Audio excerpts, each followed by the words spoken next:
Merci de choisir Chérifla TV pour vous informer. Mesdames et messieurs, bonsoir et bienvenue dans ce journal que nous débutons avec cette cérémonie d'ouverture de l'atelier de renforcement des capacités des membres de la commission ad hoc pour l'élaboration du DOM, c'est-à-dire le dictionnaire opérationnel des métiers et des emplois. C'était ce lundi 29 décembre 2025 au siège de l'Agence nationale pour l'emploi sous la présidence du secrétaire général du ministère de l'Entrepreneuriat national, de l'emploi et de la formation professionnelle. Le compte rendu, c'est avec Kolotoumou Diabaté et Fousseini Keita. Les 29 et 30 décembre 2025, se tient l'atelier de renforcement des capacités des membres de la commission ad hoc pour l'élaboration du DOM, dictionnaire opérationnel des métiers et des emplois. Pour le directeur général adjoint de l'Agence nationale pour l'emploi ANP, la réalisation du dit dictionnaire vise 3 objectifs principaux.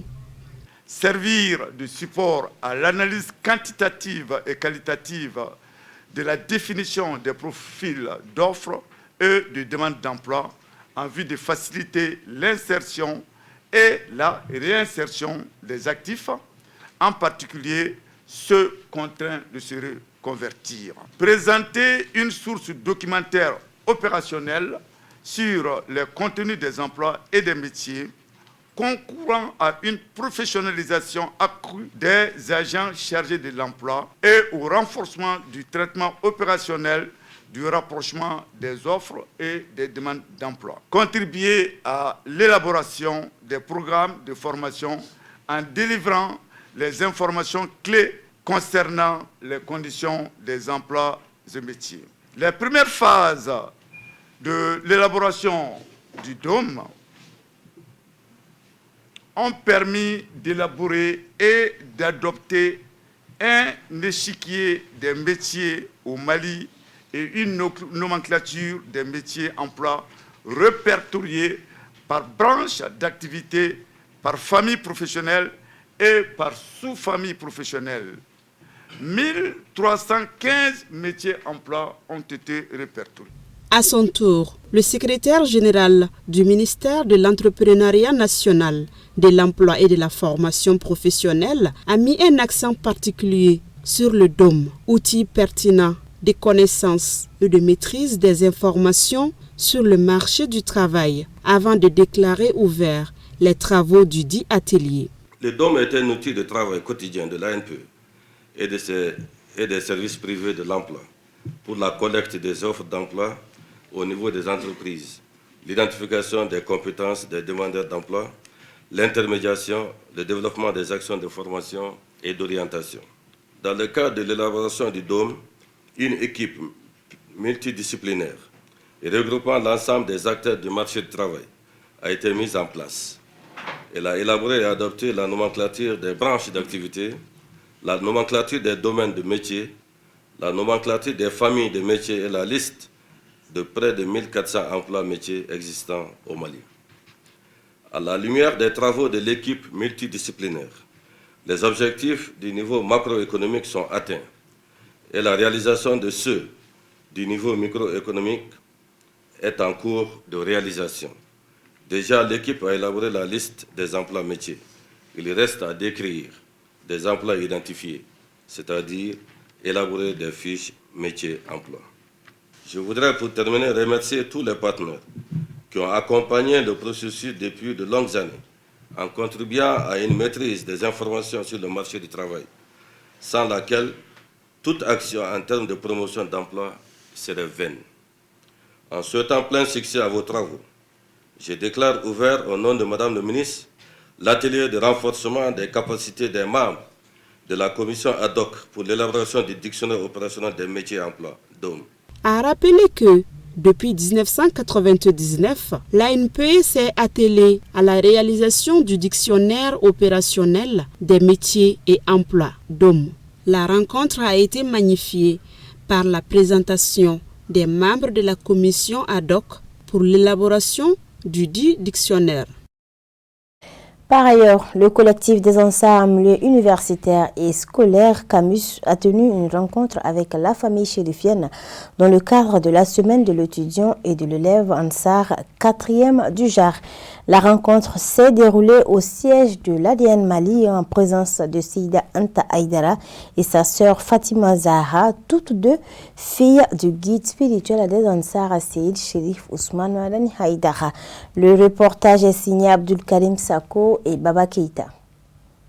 La présente rencontre du Camus est à sa 4e édition et a pour thème l'islam tolérant et la jeunesse malienne, facteur de paix et de stabilité. La rencontre avec la famille chérifienne, représentée par Seyda Anta Aïdara et sa sœur Fatima Zahra, fille du guide spirituel des Ansars, a pour but pour le Camus d'échanger et prendre conseil auprès de la famille chérifienne pour mener à bien l'action du collectif estudiantin et scolaire, et ce conformément aux enseignements de Seyd Chérif Ousmane Madani Aïdara, guide spirituel des Ansars. À chaque année, le bureau exécutif national, et avec l'aide de l'ADN Mali, qui est une association, de l'association mère même du Camus Mali, et on organise la semaine de l'étudiant et l'élève Ansar.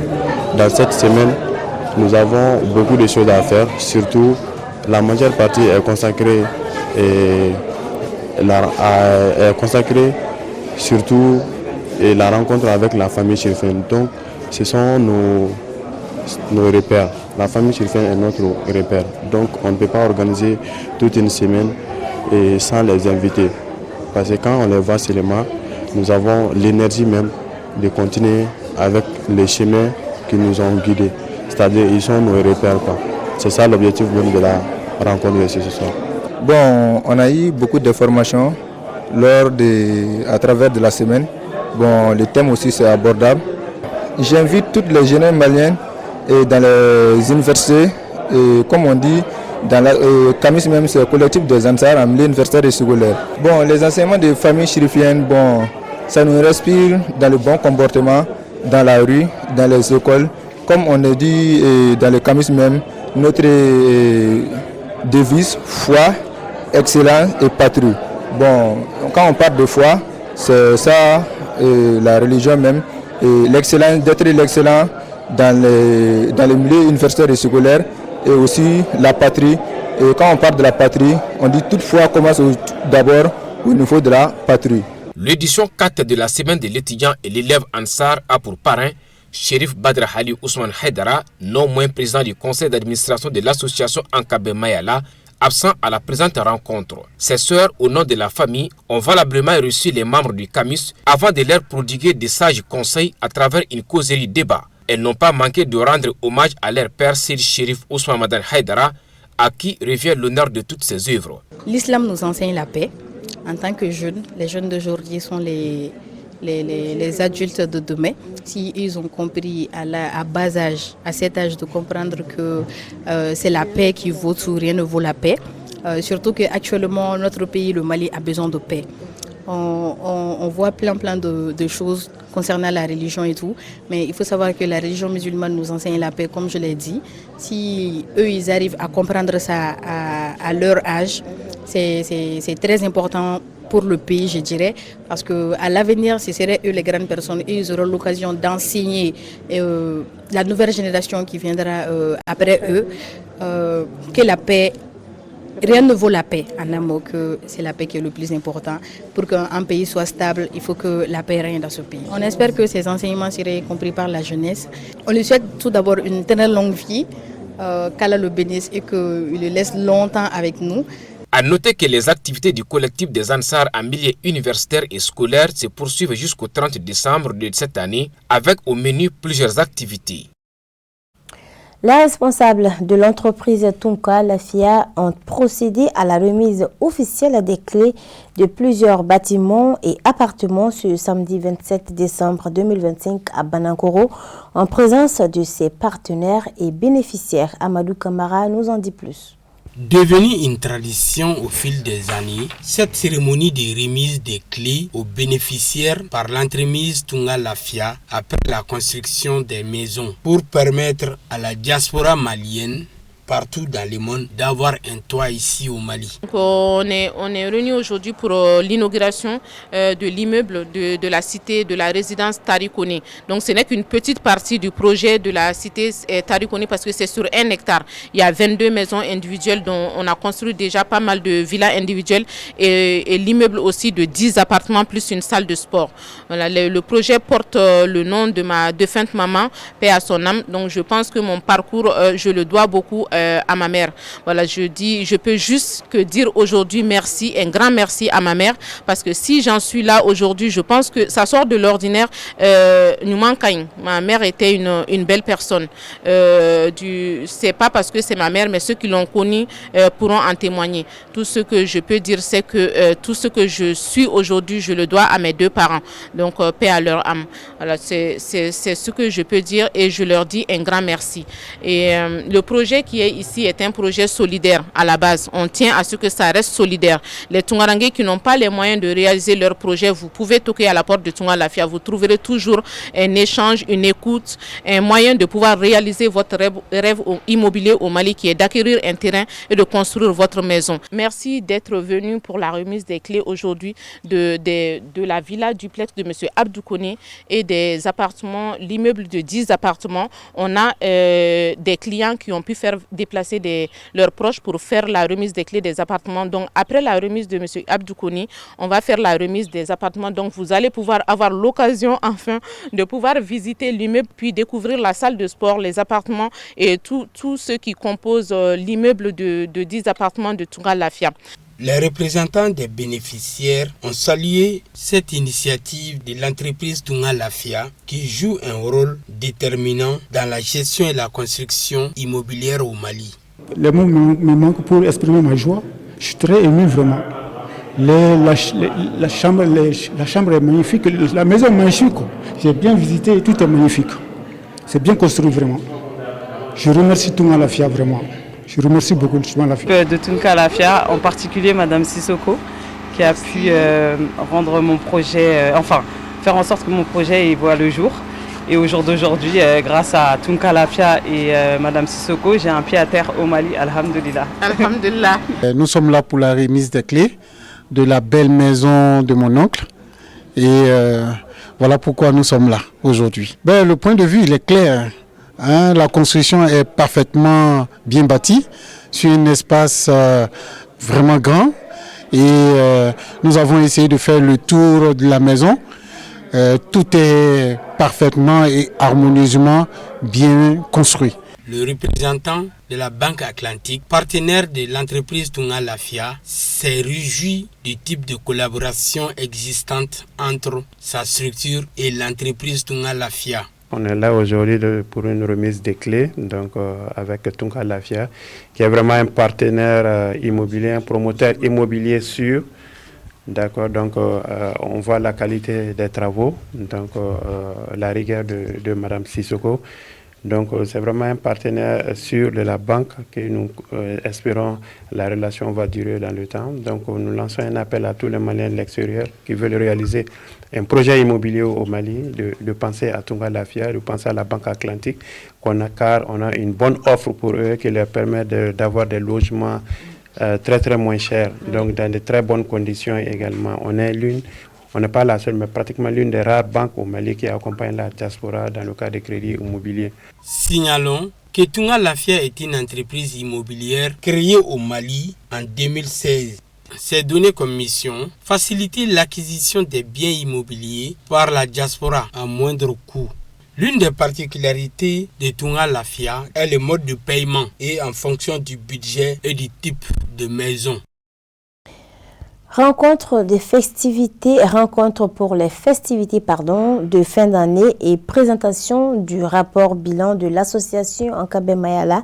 C'était ce samedi 27 décembre 2025 au centre Moussokunda de Kourofina en commune 1 du district de Bamako, placé sous la présidence du président du conseil d'administration, Assid Chérif Badara Aliou Ousmane Haïdara. L'événement a drainé une foule compacte acquise à sa cause. Commentaire est signé Samaïda Sanogo. Avec pour pierre angulaire Unité, solidarité et laïcité, et réunissant l'ensemble des forces vives pour tisser le tissu de l'entente et du vivre ensemble en ignorant les convictions religieuses et de foi. L'association Angabé Mayala, sous le leadership éclairé de son PCA Seyd Badrali Ousmane Aïdara, organise ce cadre d'échange pour restituer le bilan des activités réalisées courant 2025. L'année 2025 a été marquée par des activités très importantes. Les visites du président du conseil d'administration dans les différentes structures AKBM de Bamako et ses environnements. Des rencontres avec les organisations de la société civile. Et enfin, la réalisation d'actions hautement citoyennes et des œuvres sociales de grande portée. La tournée du PCA dans les structures de Bamako.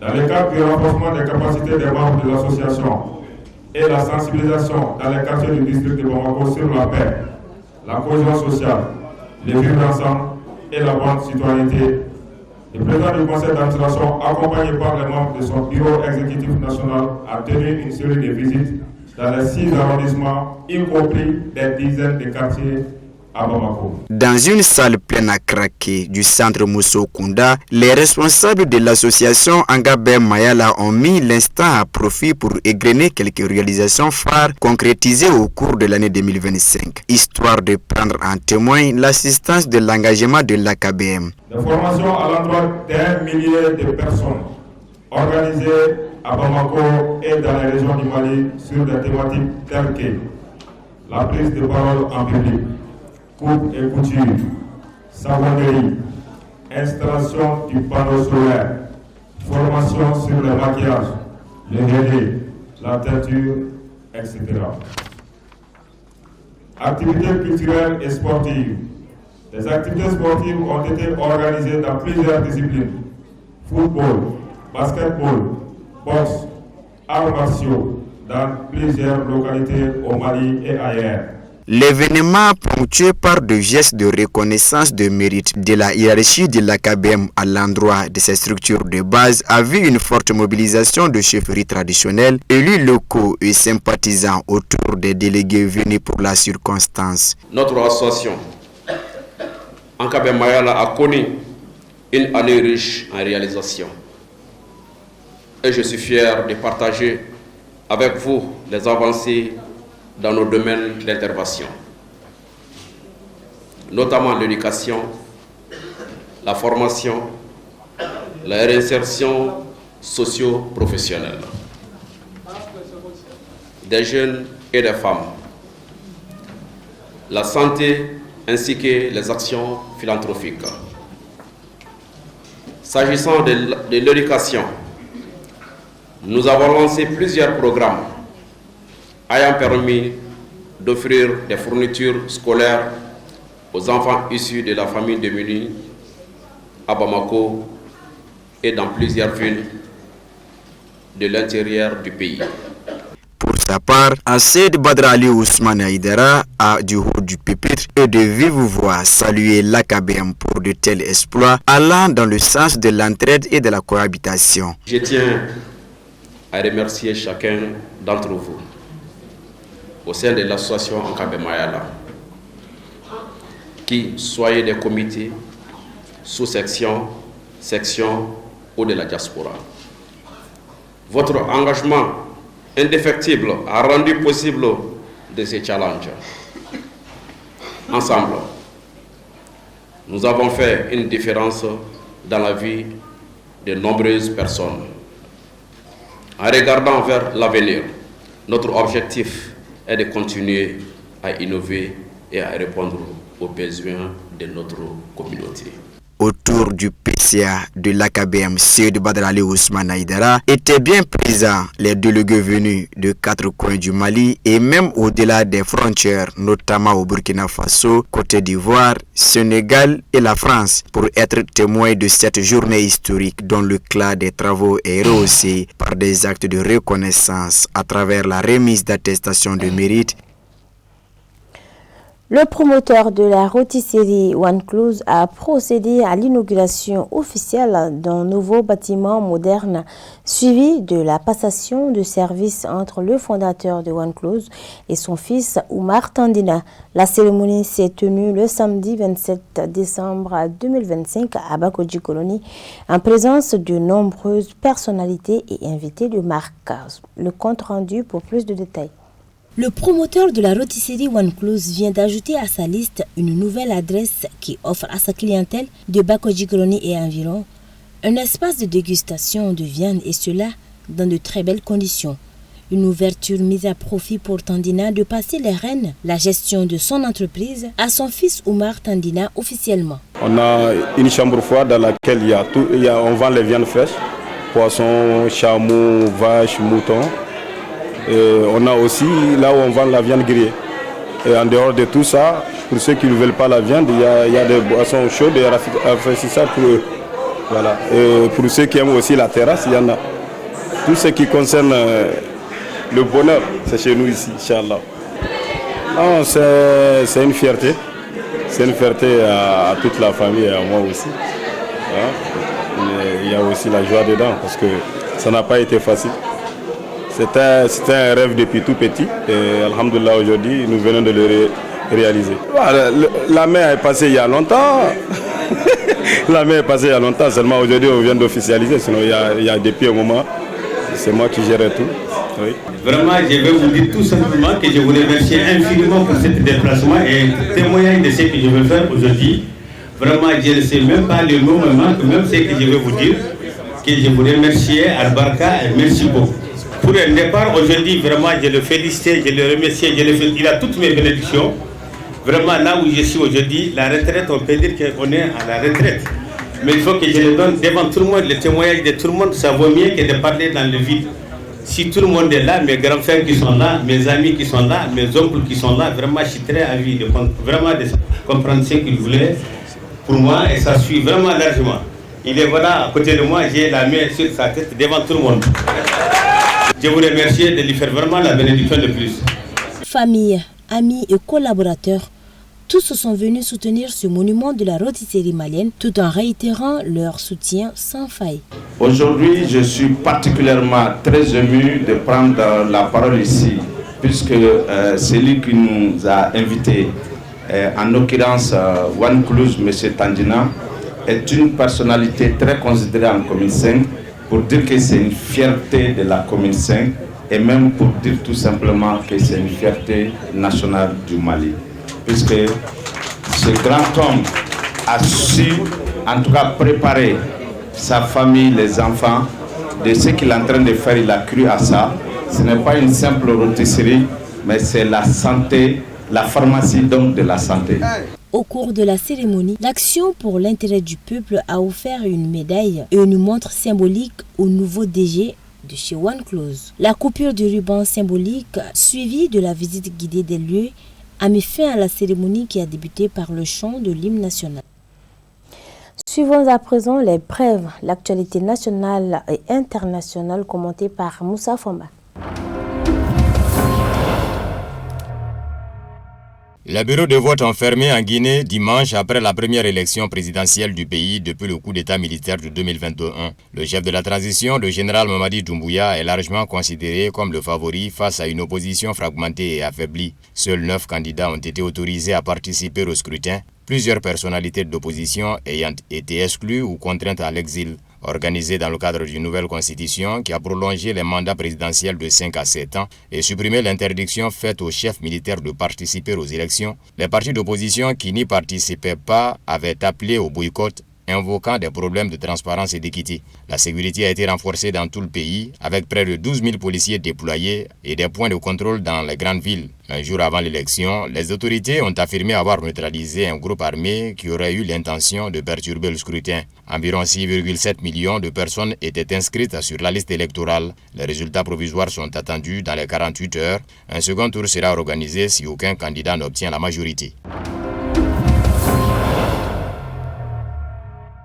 En réaction à la décision d'Israël de reconnaître le Somaliland, région du nord de la Somalie ayant proclamé unilatéralement son indépendance, des centaines de personnes ont manifesté dans la capitale somalienne Mogadiscio. Tout en scandant des slogans dénonçant la décision d'Israël, les manifestants ont mis en avant la souveraineté et l'intégrité territoriale de la Somalie. Ils ont notamment repris les messages « La Somalie est indivisible » et le Somaliland est la Somalie. Le 26 décembre, le premier ministre israélien Benjamin Netanyahou avait annoncé la reconnaissance du Somaliland en tant qu'État indépendant et souverain. Par cette décision, Israël est devenu le seul pays à reconnaître officiellement le Somaliland. La région avait proclamé unilatéralement son indépendance vis-à-vis de la Somalie en 1991, mais n'avait jusqu'ici jamais été reconnue comme État indépendant par la communauté internationale. De son côté, la Somalie considère toujours le Somaliland comme une partie indivisible de son territoire et rappelle que tout accord international concernant la région relève exclusivement de l'autorité du gouvernement de Mogadiscio. La Ligue arabe, de son côté, a appelé dimanche le Conseil de sécurité des Nations unies à adopter une position ferme face à la reconnaissance illégale par Israël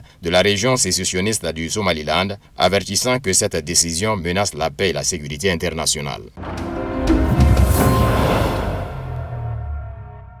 Le principal résultat de la rencontre entre le président américain Donald Trump et Volodymyr Zelensky, qui s'est tenue en Floride le 28 décembre, a été l'effondrement des plans de Kiev et de ceux de ses partenaires européens, ont déclaré des analystes du journal ukrainien Strania. Selon cette publication, Kiev espérait persuader Trump d'accepter le plan en 20 points de Volodymyr Zelensky comme nouveau cadre de résolution du conflit ukrainien.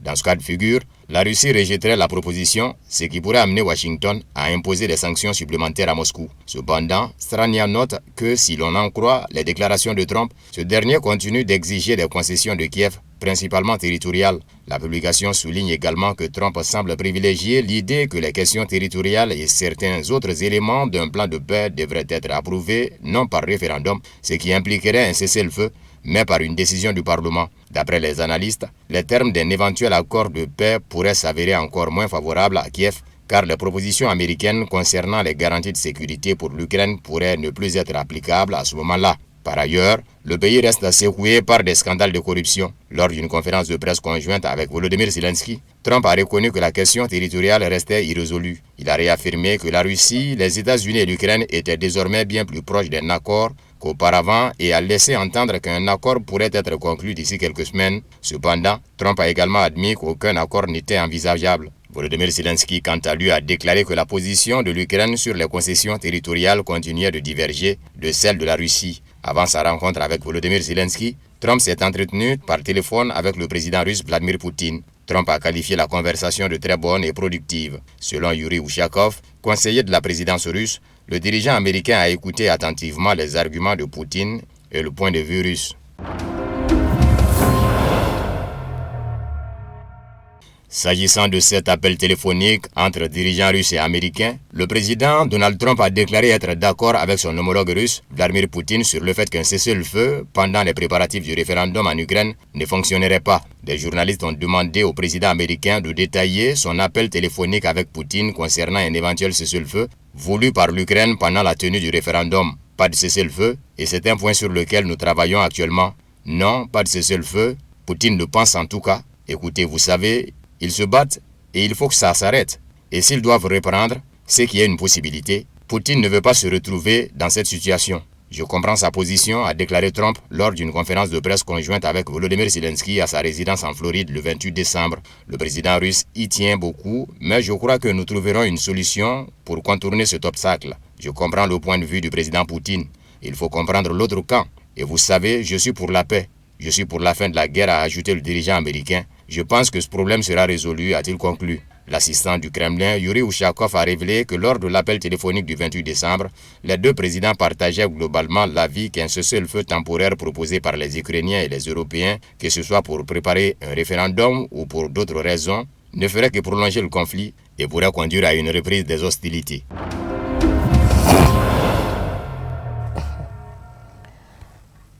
Sport à présent, avant de fermer ce journal, les Aigles du Mali sont prêts pour livrer leur dernier match de poule contre le Comore ce lundi aujourd'hui, 29 décembre 2025 au stade Mohamed V de Casablanca. Pour peaufiner leur dernier réglage, les Aigles ont effectué leur dernier entraînement à l'Académie de football de Casablanca le dimanche 28 décembre à partir de 17h. Les joueurs maliens sont très confiants et comptent arracher leurs premiers 3 points de la compétition face aux Comoriens pour se qualifier pour les 8e de finale de la compétition. Les détails avec notre envoyé spécial Issouf Koulibaly depuis Maroc. L'équipe s'est entraînée au grand complet. Les joueurs sont mobilisés pour pouvoir empocher leurs premiers 3 points de cette 35e édition de la Coupe d'Afrique des Nations Maroc 2025. Oui, contre la Zambie, on ne va pas dire que c'était une déception. On a du regret, mais chaque point sont importants. Et quand on va gagner demain, ces points va nous servir à quelque chose. Donc c'était pas une déception. Et voilà, c'était important les 2 points. Et demain, on sait qu'on a un match très très important. Et il va falloir qu'on donne tout pour pouvoir ramener la victoire à la maison. Il faut rappeler que le Mali et le Comores sont affrontés à 2 reprises et les Aigles sont sortis victorieux de ces 2 rencontres. Quand on a le destin entre nos mains et c'est à nous de... Franchement, c'est un joueur très important pour nous parce que c'est quelqu'un de très décisif et vu tous les efforts qu'il fournit pour l'équipe, c'est vraiment quelqu'un qui est très important pour nous. Il est dans une très bonne mentalité, très bonne dynamique et j'espère que ça va continuer. Mali-Comores, c'est pour ce lundi 29 décembre 2025 au stade Mohamed V de Casablanca à partir de 17h. C'est tout pour ce journal. Merci à tous de l'avoir suivi à 20h30. Retrouvez la version en langue bamanaka avec Fatoumata Yayakane. Très belle soirée en compagnie de nos programmes. Qu'Allah bénisse le Mali.